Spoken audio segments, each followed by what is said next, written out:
Bismillahir Rahmanir Rahim. Darsu capanɗe nayi e go'aɓo on e nder deftere matnu bimden won ɗo. ɗum noon ko darsu nayaɓo on ni e nder kaso subhate on. Hani hiɗen e nder sengo ɗerol capanɗe joyi e ɗimmol ngol. Joni noon ko hella ley wonnirɗen e kañum sengo ɗerol ngol hella ley. Karma komin ɓe maaki si tawi a haɓi jiniɗi ɓaawo ɗo ɗi yewtaɗi ɓaawo ɗo darsu men sakkitoron ɗo si a haɓi jiniɗi yewtaɗi ɗon wa arafta a anday anna igrarahum no ɗirritagol ɓe heferaɓe bi tawhidi rububiyati ɗirritagol maɓɓe tawhidi jeyangal lam yudkhilhum ɗum naadali ɓe fil islami ka nder l'islam wa anna qasdahum no faandorgol maɓɓe almalaikata malaikaɓen tuuginorgol maɓɓe malaikaɓen wal anbiya e annabaɓe ɓen wal awliya e waliyaɓe ɓen yuriduna hiɓe faala shafa'atahum tefore maɓɓe ko yiyata kon ɗo turiduna ko yuduwa ɗo hare faljere si woni turidu hara woni rewɓe yuriduna hiɓe faala shafa'atahum tefore kañum ɓeɗo lintaɓe ɗo watta qarruba e ɓadagol ilallahi ta'ala ɓadorgol ka Allah bidhalika e rewrugol malaika ɓen ma annabaɓe ma waliyal ɓadoro Allah huwa alladhi ko ɗum woni ahalla ko dagini dima'ahum yibbugol ƴiƴe maɓɓe wa amwalahum e jattugol jawle maɓɓe si a andi ɗum arafta a anday hina idin on sa'i a anday anna tawhid alladhi no on tawhid da'at ilayhi rusulu mo nelaɓe ɓe noddi e muɗum wa aba sali anil iqrar bihi ngay e ɗirtagol on tawhide almusirkuna sirkaɓe ɓen a on sayi a faamay on tawhidi mo nelaɓe ɓe noddi e muɗum sirkayɓe ɓen sali wa hada tawhid oɗo tawhid mo nelaɓe noddi e mum huwa ko ɗum woni ma'ana konngol qawlika ko ɗum woni ma'ana qawlika konngol maɗa la ilaha illa llahu ala reweteɗo ko hina Allah fa innal ilaha no reweteɗon indahum ka kañum sirkayɓe ɓen reweteɗi maɓɓe ɗin koɓe konti ko reweteɗo huwa alladhi ko on woni yuɓusadu mono faandore li ajali sabu hadhihi l umur ɗiɗo fiyakuji ɗin fiyakuji en ara yewtugol e majji sawa'un foti kana laati on faandoraɗo malakan koye malaikajo aw nabiyan ma ko annabajo aw waliyan ma ko waliyajo aw sajaratan ma ko leggal aw qabran ma ko qabru aw jinniyan ma ko jinnaru lam yuridu kamɓe sirkaɓen ɓe faandaki annal ilaha no reweteɗo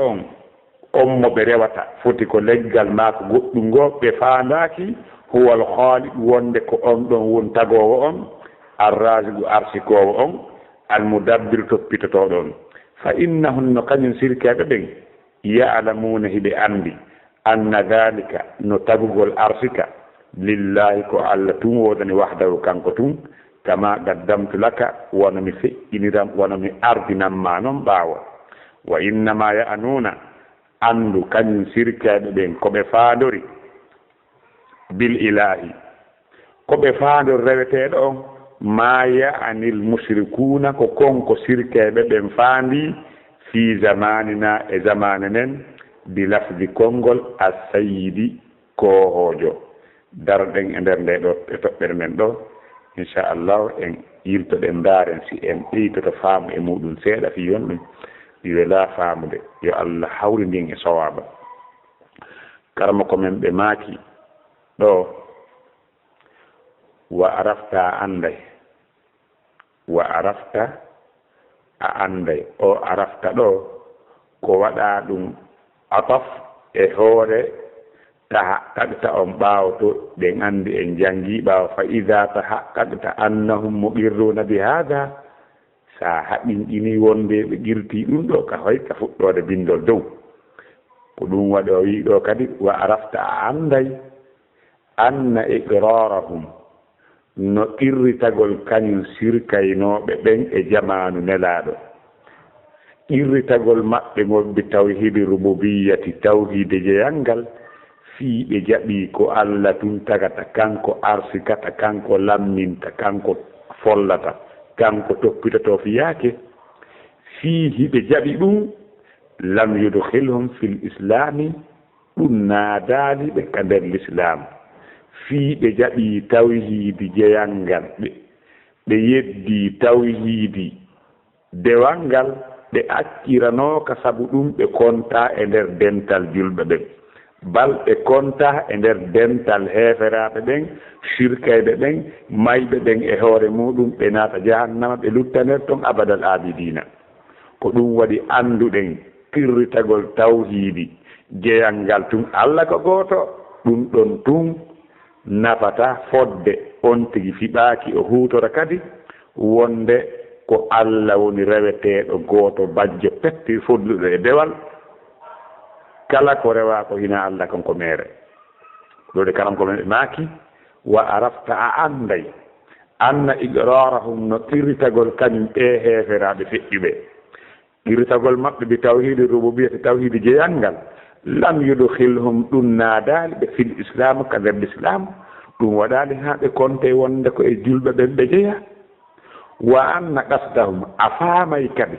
wonde tuugorgol kañum sirkayɓe ɓen tuugorgol maɓɓe almalaikata malaika ɓen wal anbiya e tuugorgol maɓɓe annabaɓe ɓen wal awliya e tuugorgol maɓɓe waliyaɓe ɓen yuriduna hiɓe faala shafa'atahum tefoore ɓeeɗo ka Allah wattaqarruba ila llahi bidhalika ɓe ɓadora Allah sabu rewgol maɓɓe malaikaɓe ɓen huwa alladi ahalla dima'ahum ko sabu ko ɓe rewi ko malaika ɓen fiyo malaika ɓen yottimɓe ka Allah woɓɓe e maɓɓe rewi annaba ɓen wono annabi Isa fiyo ɓe yo annaba ɓen hewtimɓe ka Allah woɓɓe e maɓɓe rewi waliyaɓe ɓen wono laata fiyo ɓen hewtimɓe ka Allah yuriduna shafa'atahum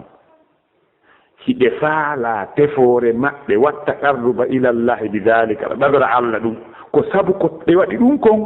huwa alladi ahalla dima'ahum ko ɗum woni ko dagini hibbugol ƴiiƴe maɓɓe ɗen wa amwalahum dagini kadi jattugol jawle maɓɓe ɗen ka jihaadi jawle maɓɓe ɗen wonti kon hoyri wonande julɓe ɓen est ce que ko ɓe jaɓi kon wonde Allah ko gooto kanko tagata kanko arsikata est ce que nafiiɓe nafaali ɓe karama ko men ɓe maaki on say arafta a anday hiina idin on say at tawhid alladi ko on say nun andata on tawhidi da'at ilayhi rusulu mo nelaaɓe ɓen noddi e muɗum wa aba sali anil iqrari bihi sali irritagol on ɗon tawhidi al mushrikuna sirkaɓe ɓen ɓe sali fiw irritagol ko honɗum karama ko men ɓe faandi ɗo kadi wono karama ko men kadi Muhammad ɗum salu sa min ɓe maakiri noon ɓe maaki karama ko men ɗo almuallif rahimahullahu ta'ala ko ɓe irrintini ɗo ko wonde no tawhidi on mo noddi e muɗum nelaaɓe ɓen ɓen nelaaɓe iwɓe ka Allah ɓen nelaaɓe ɓe Allah neli on tawhidi ko tawhidi dewal ngal woni ko ɓe noddi e muɗum sabu no sirkayɓe ɓen ɓen ɓe nelano e muɗum nelaaɗo Allah Muhammadu sallallahu alaihi wa sallam ɓe laatino hiɓe irriti tawhidi jeyal ngal wondude e irritagol maɓɓe tawhidi jeyal ngal nelaaɗo dagini hibbugol ƴiiƴe maɓɓe e dagagol e jawle maɓɓe ɓen kadi yoɓe jatte e wonta kon hoyri e hoorene no e hoore kamɓe le hiɓe rewa malayka ɓe ko hina malayka ɓen immode ɓen ɗum rewde e waliyaɓe moƴƴuɓe ko ɓe faandori ɗum ko fii yoɓe ɓattine ka Allah naade goɗɗum ngo wano kamɓe tigi wano Allah sifori noon fii maɓɓe nokku kañum sirkayɓe ɓen ka ɓe wi'i Allah sifani en ka simore Zumari aya 3 kongol towɗon walladina ittakhadhu min dunihi awliyaa ma na'buduhum illa liyuqarribuna ila allahi zulfa kamɓe kadi ko ɗum ɓe wiɗi ko ɓe rewiri ɗin hiɓe andi goy ɗi wawata goɗɗoy nafata ɗi lorata koye ɗi ɓattimɓe ka Allah ɓadorgol ko Allah ɓe faala ɓattade anniye maɓɓe on ko ɓadagol Allah wondude on anniye maɓɓe fi ɓadagol ka Allah nelaɓe dagini ƴiiƴe maɓɓe ɗen e jawle maɓɓe ɗen kamɓe hiɓe faandi wonde no Allah ko Allah woni hiɓe irti wonde ko Allah woni faandorteɗo on tigi hiɓe andi ɗum ko wontun kamɓe ko ɓe faandori malayika ɓe mawaliya ɓen ko fiyoɓe malayikaɓe mawaliyaɓe fiyoɓe wonanɓe sabu bimana ɓe yottinaɓe ka Allah wondude e konko ɓe fiɓi koko Allah ɓe faala yahude koko Allah ɓe faala ɓadade kono ɓatumɓe rewri goɗɗo go'o fi yottagol ka Allah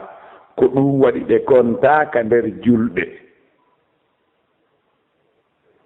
ɓe kontaka ka nder e kontore julɓe ɓen ɓe tawaka e wowtindinɓe Allah ɓen balɓe lima e nder limore sirkaɓe ɓen mi anda si famiki donc ɓawo ɗum karma ko men ɓe maki wa hada tawhid on tawhid mo heefera ɓen yeddunoɓe jaɓani huwa ma'ana qawlika ko ɗum woni ma'ana konngol ma wi'ugol la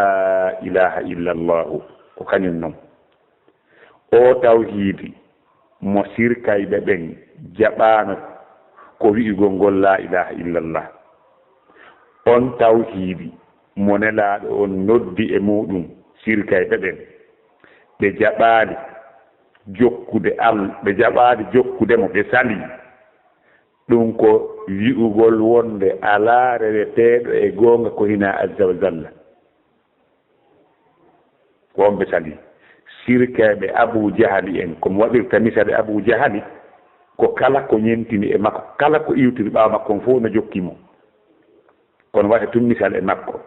ɓa ko Fir'auna ɗe mofte ɗo woni Abu Jahali kuddi Allah woni e maɓore makko ɓen hiɓe andi wonde ma'ana la ilaha illallah o hiɓe andi ma'ana mum on ko wonde ala reweteɗo e gonga ko hina Allah towɗon wonaɗi ma'ana la ilaha illallah ko wigol tun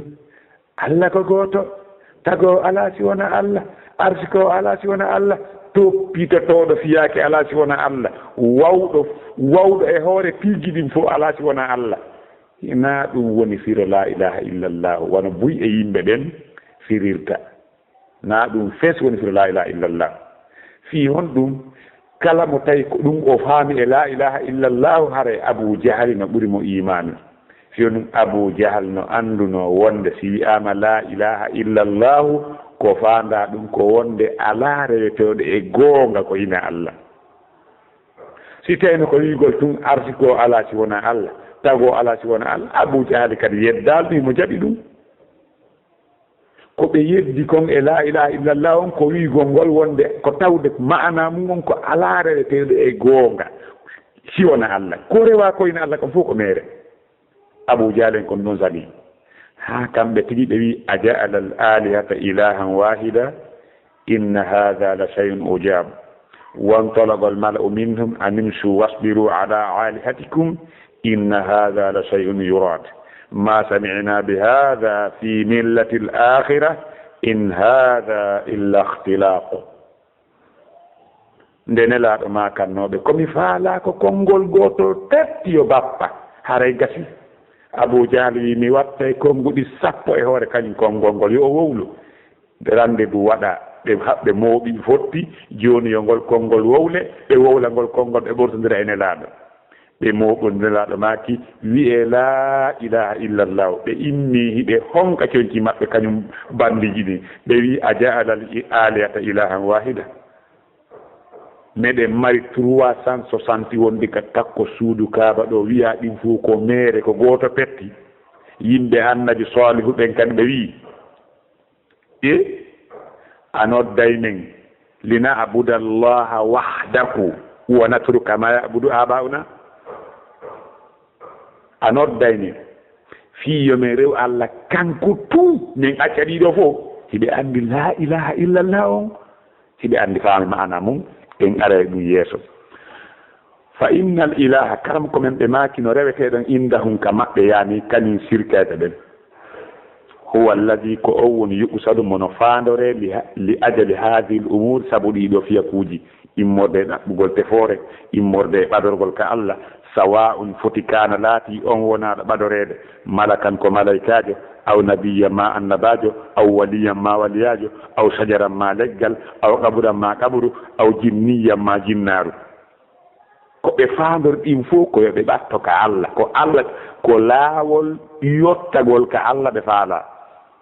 ko wontuni tawno ɓe rewri e laawol ngol yottintaɓe ka Allah ɓe konta ka dental herferaɓe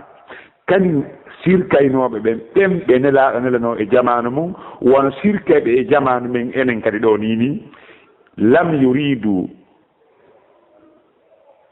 e matode sirka ɓen e jamanu nelaɗo faanda enen sirka men ɓen jonno no woodi fiɗiɓe hay no woodi okkaɓe ɗiɗɗo harna Allah no hulɓini ha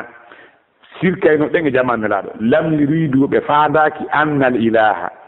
no reweteɗo on ɗin wona on malaikajo ma ndun jinnaaru ma ngal leggal ɓe faandaki wonde huwal khaliqo won taguɗo arrasibo arsiko almudabbito wono wono toppitade fa innahum no kamɓe ya'lamuna ɓe andi anna dhalika no tagugol arsugol okkugol ɗawgol hiɓe andi lillahi ko Allah wonani wahdahu kanko tun kama qaddamtu laka wono mi ardinanma ɓaawo noon en yewtina siga ɗum ɓaawo ko ɗum waɗi kadam komin maaki kama qaddamtu laka wa innama ya'nuna bil ilahi andu kañum sirkaynoɓe ɓen e jamanu nelaɗo ko ɓe faandi reweteɗi maɓɓe ɗin ma ya'ni l mushrikuna ko konko sirkat ɓen faandi fi zamanina e zamanu men enen kadi tigi bilafde hara koye kongo wigo a sayidi ko faanda on sayidi ko faanda on sayidi ko konko fiɗi majjuɓe ɓen immorde yoga e hooreɓe maɓɓe fenayɓe wonɓe nodditorde wonde kamɓe koɓe waliyaɓe koɓe tedduɓe ɗum waɗa ha yoga iɓe wawi ɓe inna ɓe wawi ferlisade yoga e piiji no sella ka goɗɗo bakito e maɓɓe ƴonira e maɓɓe nodda ɓe jokkoraɓe jokkoraɓe kamɓe ɓe wawi yettinde goɗɗo ka Allah ɓe majjinira ɗum awamuɓe ɓe anda goɗɗum ɓen ha ɓe wiyaɓe ko saydi ko koho amen ni ko koho amen ni ko kohoɓe amen ɓen ni ko ɓen tigi wi'oyta ñande dargal wa qalu rabbana inna ata'na sadatana wa kubara'ana fa adalluna sabila rabbana atihim di'fayni min al'azab wal anhum la'anan kabira ko ɓen wowloyta ɗum donc haray inchallahu en yewtay fii ɗum ɗo kadi e nder datuji arayɗi si Allah jabbi Allah hawne sawaba wallahu a'lam.